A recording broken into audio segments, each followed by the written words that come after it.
Hello friends, welcome to my YouTube channel. Bihar SCERT series में class 5 का यह fourth video है। अध्याय 12 मान गए लोहा। चलिए स्टार्ट करते हैं। सुखदा और संजय तेजी से विद्यालय की ओर जा रहे थे। दीदी, वो देखो, हमारे विद्यालय की दीवार पर बच्चे कुछ पढ़ रहे हैं। पंकज संजय ने सुखदा से कहा। हाँ चलो। दोनों दौड़कर छात्रों के बीच पहुंच गए। विद्यालय की दीवार पर लगे पोस्टर को सभी बच्चे पढ़कर आपस में बात कर रहे थे। तभी शिक्षक भी वहां पहुंच गए। चलो बच्चों, अपनी अपनी कक्षाओं में चलो। आप सबको कक्षा में इसके बारे में बताया जाएगा। कक्षा में शिक्षक ने सभी बच्चों से पूछा, आपको इस पोस्टर को पढ़कर क्या सूचना मिलती है? अब आप देखिए कि इस पोस्टर पे लिखा क्या है। विश्व विकलांगता दिवस 3 दिसंबर 2012, स्थल नगर भवन जमुई। नरेश ने बताया, ऐसे व्यक्ति जिन्हें देखने, सुनने, बोलने, चलने में कठिनाई होती है, उनके लिए विश्व विकलांगता दिवस पर विशेष कार्यक्रम आयोजित किया जा रहा है। सुखदा बोली, कुछ लोगों में ऐसी कठिनाई क्यों है? शिक्षक ने बताया, कभी कभी दुर्घटना या बीमारी के कारण कुछ लोगों की शारीरिक बनावट से भिन्नता उत्पन्न हो जाती है। कभी कभी कुछ शारीरिक भिन्नता जन्मजात भी होती है। इन भिन्नताओं के बावजूद ऐसे व्यक्ति हमारी तरह न केवल अपने सारे दैनिक कार्य करते हैं, बल्कि ऐसे भी कार्य कर सकते हैं जो हम नहीं कर सकते हैं। आस्था ने कहा, हाँ, मैंने भी अखबार में हाथों से निःशक्त एक लड़की को पैरों की उंगलियों से कलम पकड़कर लिखते हुए का फोटो देखा था। उसने पैर से लिखते हुए बोर्ड की परीक्षा दी व पास हुई। शिक्षक ने बताया, मैं पहले नेत्रहीन बच्चों के विद्यालय में पढ़ाता था। वहाँ के बच्चों ने विद्यालय के वार्षिक उत्सव पर शिक्षक की मदद से एक नाटक प्रस्तुत किया था। सभी ने उससे बहुत सराहा था। रोज की तरह रात के खाने के बाद सुखदा और संजय दादाजी के पास पहुंचे और विद्यालय की बातें बताने लगे। दादाजी ने सभी बातें बड़ी ध्यान से सुनी और कहा, कल रविवार है, मैं आप लोगों को नेत्रहीन आवासीय विद्यालय ले चलूंगा। दूसरे दिन सुखदा और संजय दादाजी के साथ राजकीय नेत्रहीन आवासीय विद्यालय गए। विद्यालय के प्रधानाध्यापक महोदय एक शिक्षक के साथ आए और सबका अभिवादन किया। सुखदा ने देखा, प्रधानाध्यापक काला चश्मा लगाए थे। हाथों में लाल एवं सफ़ेद रंग की छड़ी थी। प्रधानाध्यापक, आइए, हम सबसे पहले छात्रावास चले। सुखदा और संजय सोच रहे थे कि पता नहीं नेत्रहीन बच्चे कैसे रहते होंगे। छात्रावास में सभी छात्र अपने अपने काम में लगे थे। कुछ कपड़े धो रहे थे, कुछ सामान्य लोगों की तरह स्नान घर और अपने कमरे की ओर जा रहे थे। छात्रावास में उनके बिस्तर, पुस्तकें आदि ढंग से सजे थे। संजय ने पूछा, ये गीत संगीत की आवाज़ें कहाँ से आ रही हैं? प्रधानाध्यापक ने बताया कि यह आवाज़ संगीत कक्ष से आ रही है, हम वहीं चल रहे हैं। संगीत कक्ष में 8 से 10 बच्चे तबले, हारमोनियम आदि पर गा बजा रहे थे। प्रधानाध्यापक वैसे तो इस विद्यालय के प्रायः सभी विद्यार्थी गीत संगीत में रुचि रखते हैं, परंतु कुछ विद्यार्थी तो गायन वादन में बहुत बड़े निपुण हैं। उन्होंने जिला और राज्य स्तर पर कई पुरस्कार जीते हैं। एक दूसरे कमरे के ऊपर पुस्तकालय का बोर्ड लगा था। वहाँ मोटी मोटी पुस्तकें सजाकर रखी थी। दादाजी, देखो सुखदा, ये पुस्तकें ब्रेल लिपि में लिखी हैं। ब्रेल लिपि एक खड़े आयताकार स्लेट में 6 बिंदुओं को उभार कर लिखा जाता है। नेत्रहीन बच्चे इन उभरे बिंदुओं को अंगुलियों से स्पर्श से समझ जाते हैं। सुखदा और संजय यह सब जानकर बड़े प्रभावित हुए।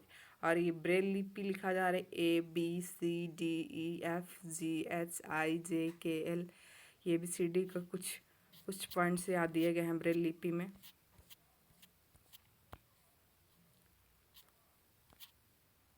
ए को 1 बिंदु, बी का 2 बिंदु, सी का इस तरह से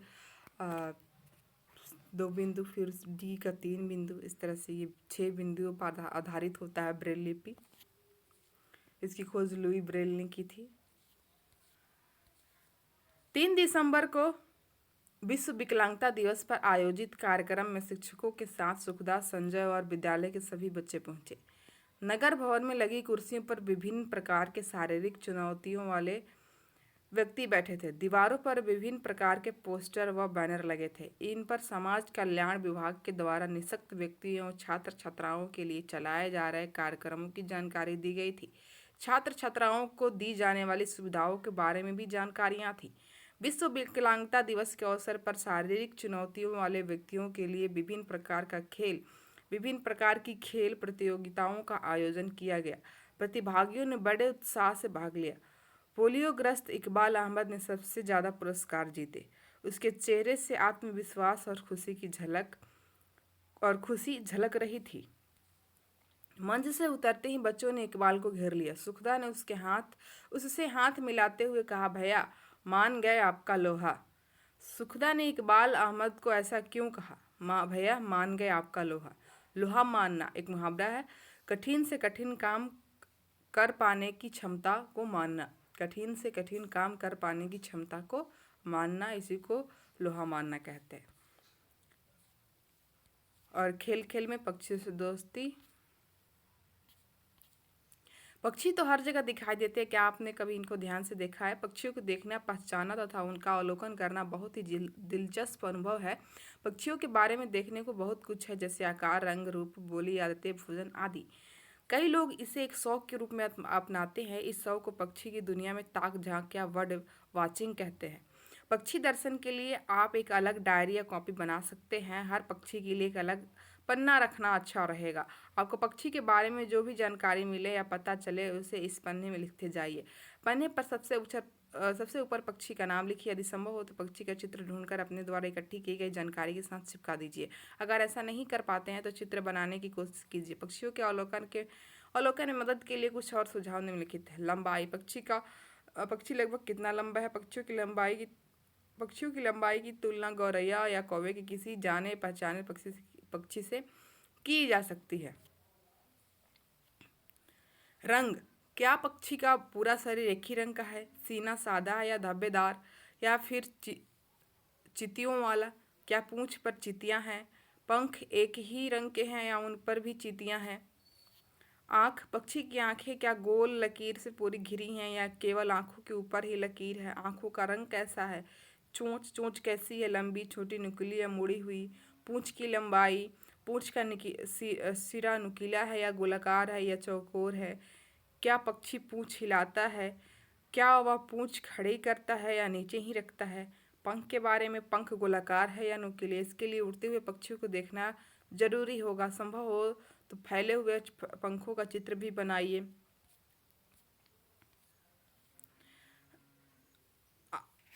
आवाज़। पक्षी की आवाज़ ध्यान से सुनिए। आवाज़ की मदद से आप पक्षियों को जल्दी पहचान सकते हैं। अगर हो सके तो उसकी आवाज़ की नकल करने की कोशिश भी कर सकते हैं। आवाज़। वह अक्सर कहाँ दिखाई देते हैं? खेत में, पानी के पास, पेड़ पर, झाड़ियों में या बिजली के तारों पर? क्या पक्षी किन्हीं खास पेड़ों पर ही बैठता है? भोजन में पक्षी क्या खाता है? कीड़े मकोड़े, दाने, मांस, अनाज या फल? मौसम। अक्सर किस मौसम में आपको वह पक्षी दिखाई देता है? पक्षियों को ध्यान से देखने और उनके अवलोकन अपनी डायरी में नोट करने में आपको मदद मिले, इसके लिए उदाहरण के तौर पर खंजन पक्षी का विवरण आगे दिया गया है। खंजन। लंबाई लगभग 21 सेंटीमीटर, गौरैया से थोड़ी बड़ी है। रंग। पीठ और सिर का रंग नर में काला और मादा में धूसर होता है। पेट वाला भाग सफ़ेद होता है। पूंछ के बीच में काली पट्टी और दोनों किनारों पर सफ़ेद पट्टी होता है। आँखों के ऊपर सफ़ेद भौं जैसी पट्टी होती है। पूंछ लंबी, पतली और आयताकार होती है। चोंच छोटी, पतली और नुकीली होती है। और इसकी जो आवाज़ है, पतले स्वर में टीज टीज करके कई तरह की सीटी जैसी मधुर बोलता है। प्रजनन काल में नर सुरीला गीत गाता रहता है। भोजन। कीड़े मकोड़े को खाता है। आवाज़ के बारे में बात करें तो मुख्यतः ज़मीन पर या आमतौर पर नदी के किनारे या किसी तालाब या पानी से भरे खेत के किनारे बैठा देखा जा सकता है। अन्य जानकारियों में अधिकतर जोड़ी में दिखता है। वे कभी कभी छोटे झुंडों में भोजन करते हुए भी देखा जाता है। चहचहाते समय पूंछ को ऊपर नीचे करता है। पानी के किनारे बैठकर लगातार पूंछ हिलाते हुए भोजन करता है। नर और मादा में अंतर रंग के आधार पर किया जा सकता है। नर मादा में अंतर रंग के आधार पर किया जा सकता है। और इस तरह ये चैप्टर समाप्त होता है। बढ़ते हैं अगले चैप्टर की तरफ। हमारा अगला अध्याय है 13, पानी और हम। पर्यावरण की कक्षा में शिक्षकों ने शिक्षक पानी के बारे में पढ़ा रहे थे। उन्होंने बच्चों से पूछा कि उनके घर में दैनिक जीवन के इस्तेमाल के लिए पानी कहाँ से आता है।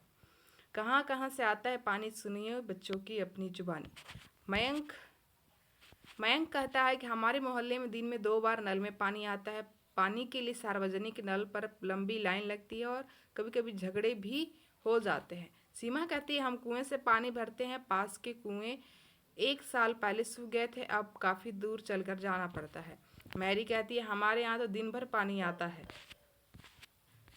रामू कहता है कि मेरे यहाँ हैंडपंप लगा है लेकिन उसका पानी काफ़ी खारा है, कपड़े साफ नहीं होते, फिर भी हम पीते हैं। अकरम कहता है कि मेरे यहाँ दिन में आधे घंटे के लिए पानी आता है, हम लोग दिन भर के इस्तेमाल के लिए टंकी में पानी भरकर रखते हैं। सलमा कहती है कि हम नहर से पानी भरकर लाते हैं। पानी की उपयोगिता के संबंध में कक्षा में बड़ी जोरों से चर्चा चल रही थी। सभी बच्चे अपने अपने अनुभव बांट रहे थे। जया कहती है पानी नहीं होगा तो हम जिंदा नहीं रह सकते हैं। राहुल कहता है पानी नहीं होगा तो खेत सूख जाएंगे, फसल नहीं हो पाएगी। टीना कहती है पर राहुल पानी ज़्यादा होने पर भी तो ठीक नहीं है।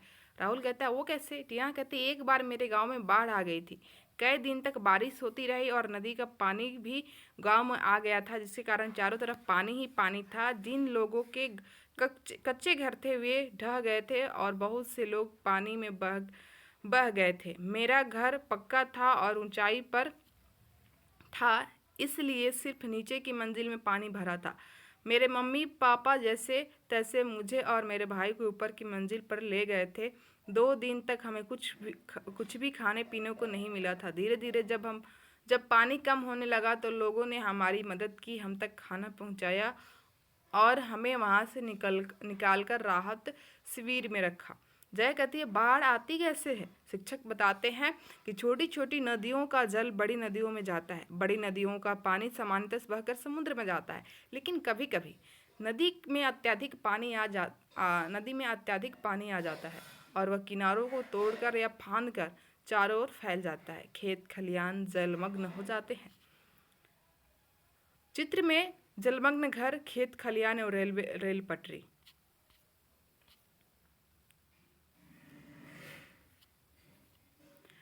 अठारह अगस्त 2008 की काली अंधेरी रात थी। पूरे उत्तर बिहार और नेपाल की तराई में 2-3 दिनों से बारिश हो रही थी। सभी लोग अपने अपने घरों में सोए हुए थे। अचानक शोर हुआ, बाढ़ आ गई, बाढ़ आ गई। सभी लोग चीखने चिल्लाने लगे। कुछ लोग भागकर ऊंची जगह तलाशने लगे तो कुछ ने घर की छतों और छपरों पर अपना ठिकाना बना लिया। वृक्ष पर चढ़कर भी लोगों ने अपनी जान बचाने की कोशिश की। बाढ़ का पानी बढ़ता गया और गांव के गांव जलमग्न हो गए। उत्तर बिहार के पूरे इलाके में जान माल और संपत्ति का काफी नुकसान हुआ। 500 से अधिक लोग काल के गाल में समा गए। 2,36,632 हेक्टेयर में खड़ी फसलें नष्ट हो गईं। 3 लाख से ज़्यादा घर गिर गए। लाखों लोगों को स्कूल, बड़े मकान एवं तटबंध पर शरण लेना पड़ा।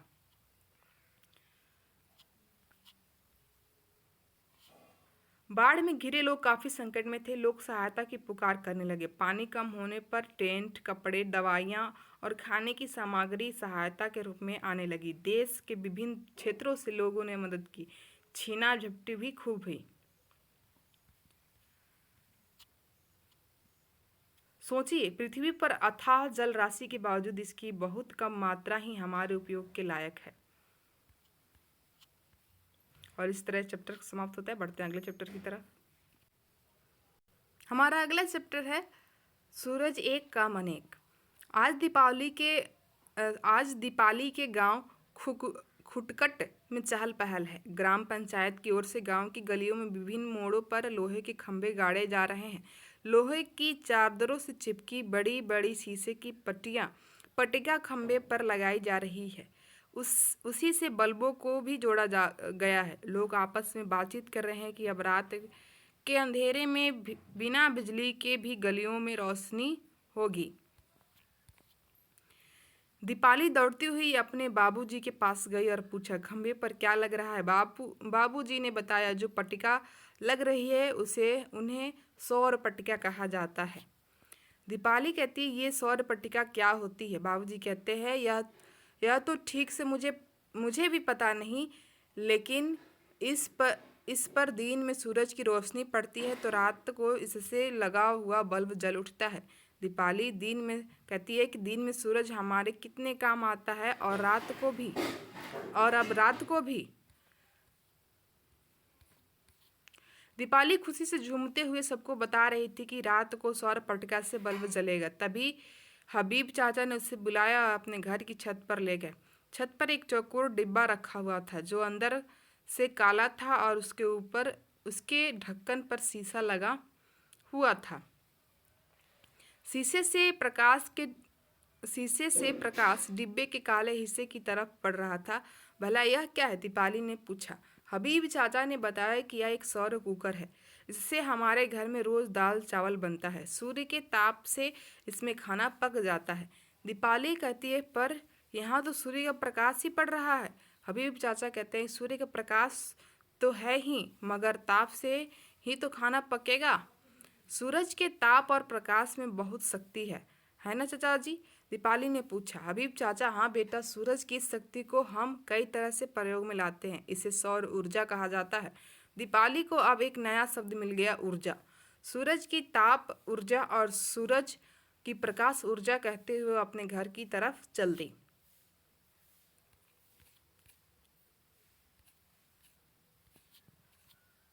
घर पहुंचकर बाबूजी को सौर कुकर के बारे में बताया। बाबूजी, क्यों ना हमारे घर भी ऐसा कुकर लाया जाए।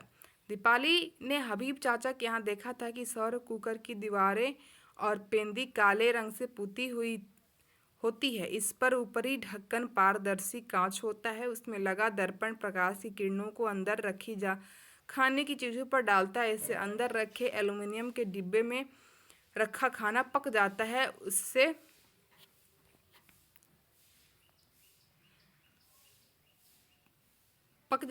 समझ में नहीं आ रहा था कि दीवारों और पेंदी में काला क्यों किया हुआ है।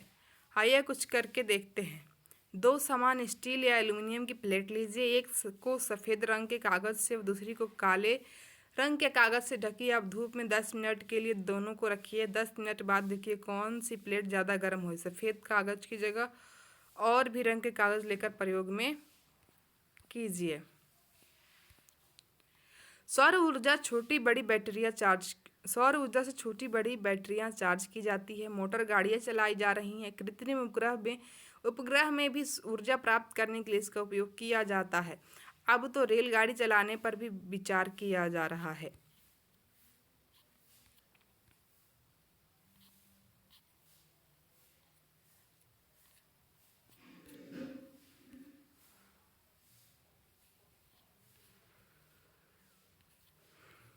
इस तरह चैप्टर समाप्त हुआ। बढ़ते हैं अगले चैप्टर की तरफ।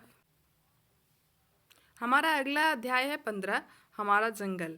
कल हम वाल्मीकि अभयारण्य जाएंगे। इसके लिए गुरुजी ने हमें कुछ तैयारियां करने को कहा है। हम सब ने खाने की सामग्री, झोला, पेंसिल, खाली कागज, रबड़, कैंची, रस्सी, रुई, डिटोल आदि की सूची बना ली है। सभी को अलग अलग सामान ले जाने की जिम्मेदारी दी गई है। अगले दिन सवेरे जल्दी ही हम अभयारण्य के लिए रवाना हो गए। सभी ने बस में बहुत मज़े किए। बस में गुरुजी ने बताया कि हम सब अभी वाल्मीकि राष्ट्रीय उद्यान, जो एक वन्य जीव अभयारण्य है, देखने जा रहे हैं। यहाँ मुख्य रूप से बाघ का संरक्षण किया गया है। अभयारण्य जंगल का वह हिस्सा है जहाँ जंगली जानवर बिना किसी खतरे के खुले घूम सकते हैं। हम उन्हें कोई नुकसान नहीं पहुँचाते हुए इसकी सैर भी कर सकते हैं। अभयारण्य पहुंचकर गुरुजी ने हम सभी को गंदगी नहीं फैलाने तथा जानवरों को परेशान नहीं करने के बारे में समझाया। इसके बाद हम सभी छोटी छोटी गाड़ियों में बैठकर अभयारण्य घूमने निकले। हमने साल, शीशम, खैर, सेमल, जामुन आदि के पेड़ देखे। अचानक गाड़ी रुक गई। हमने देखा कि बहुत सारे हिरन एक साथ पानी पी रहे थे। सबको बहुत अच्छा लगा। कुछ बच्चे ने तो उनकी तस्वीरें भी ली। अचानक हिरणों के झुंड में हलचल हुई। गाड़ी के ड्राइवर ने हमें शांत रहने का इशारा किया। थोड़ी देर बाद का नज़ारा तो आश्चर्यचकित करने वाला था। हमने देखा कि झाड़ियों में से अचानक एक शेर निकला। हम सभी भौंचक्के रह गए। हिरणों की झुंड भी कुछ घबराया सा था और वे इधर उधर भागने लगे। ड्राइवर ने बताया कि इस अभयारण्य में कभी कभार ऐसा ही नज़ारा देखने को मिलता है, क्योंकि यहाँ बाघों की संख्या बहुत कम रह गई है। थोड़ी देर बाद हम वहाँ से आगे बढ़े और जंगल में एक ऐसी जगह पर जाकर रुके जहाँ खुला मैदान था। वहीं बैठकर गुरुजी से बातें करने लगे। हमने उनसे जंगल के बारे में बहुत कुछ जाना। वहाँ हमने कुछ पेड़ पौधों की पत्तियाँ फूल इकट्ठा किए और गुरुजी से उनके बारे में प्रश्न पूछकर उनके बारे में जाना। लौटते समय भी हमने बहुत सारे जानवर देखे, जैसे बंदर, खरगोश, सांप, लोमड़ी, अजगर। अगले दिन कक्षा में जो बच्चे अभयारण्य घूमने के लिए नहीं जा पाए थे, उनमें क्या क्या हुआ जानने की बड़ी उत्सुकता थी। सीमा ने पूछा, तुम सबने कल वहाँ क्या क्या देखा? चीनू ने बताया कि जैसे ही हम वहाँ पहुँचे हमने जंगल देखा। उसके अंदर जाने पर हमने एक बाघ और हिरण के झुंडों को आमने सामने देखा। सीमा, जंगल क्या होता है? क्या वह हमारे आम के बगीचे जैसा होता है? तभी गुरुजी बोले, नहीं, जंगल में अलग अलग तरह के पेड़ पौधे और तरह तरह के जीव जंतु होते हैं। छुई मुई ने बताया, हम तो जंगल के पास ही रहते हैं। सुबह सुबह हम जंगल जाते हैं और वहाँ से जलावन और कभी कभी जामुन और शहद भी लाते हैं। राहुल कहते हैं, लेकिन मेरे पिताजी ने बताया कि जंगल खत्म हो रहे हैं, उनमें रहने वाले जानवरों की संख्या भी तेजी से घट रही है। तो जंगल से कुछ भी लाना अपराध है ना? ऐसा कहते हुए पकड़े जाने पर सजा भी है। धरहरा की परंपरा सुनो। कहानी धरहरा की परंपरा की, जिसने देश और दुनिया की निगाहें अपनी ओर खींचा है। भागलपुर जिले के नवगछिया प्रखंड में बसे इस छोटे से गांव ने पर्यावरण के प्रति संवेदनशीलता एवं बालिकाओं की सामाजिक महत्ता स्थापित करने अद्भुत मिसाल कायम की है। एक ऐसा समाज जो बेटे को जन्म को प्राथमिकता देता है तथा बेटियों के जन्म पर अफसोस करता है। ऐसे समाज में धरहरा के लोगों ने बेटियों के महत्व को समझते हुए एक नई परंपरा की शुरुआत की है। उन्होंने बेटियों को जन्म को पर्यावरण संरक्षण का अवसर मान इसे एक उत्सव का रूप दिया है। धरहरा गांव में जब भी किसी के घर बेटी जन्म लेती है तो वे न केवल खुशी से भर उठते हैं, बल्कि इस शुभ अवसर पर किसी विशेष स्थान पर कम से कम 10 पौधे लगाते हैं। अपनी बेटी और लगाए हुए वृक्ष को बड़े स्नेह और प्यार से सहेजते हैं। इससे बेटी और वृक्ष दोनों का एक साथ विकास होता है। जिस तरह से बेटियां सामाजिक बदलाव का माध्यम बनती हैं, स्वस्थ समाज की रचना में सहायक होती हैं, उसी तरह से वृक्ष विलुप्त होते जानवरों को बचाने और बढ़ाने में सहायक होते हैं। इस प्रकार बेटियां और वृक्ष दोनों समाज और परिवार के समृद्धि का वाहक बनते हैं। धरहरा की इस परंपरा से प्रभावित होकर लोग आज बेटी और वृक्ष दोनों के संरक्षण के प्रति संवेदनशील हुए हैं। इतना ही नहीं, बिहार के मुख्यमंत्री भी इस परंपरा से प्रभावित हो उसे प्रोत्साहन देने धरहरा गए। सचमुच धरहरा ने जो परंपरा शुरू की है उसे हम सभी अपनाएं तो हमारा पर्यावरण और समाज दोनों सशक्त होंगे। आइए हम सब संकल्प लें कि हम भी वृक्ष लगाएंगे, अपने गांव को धरहरा जैसा बनाएंगे। इस तरह हमारा ये चैप्टर समाप्त होता है।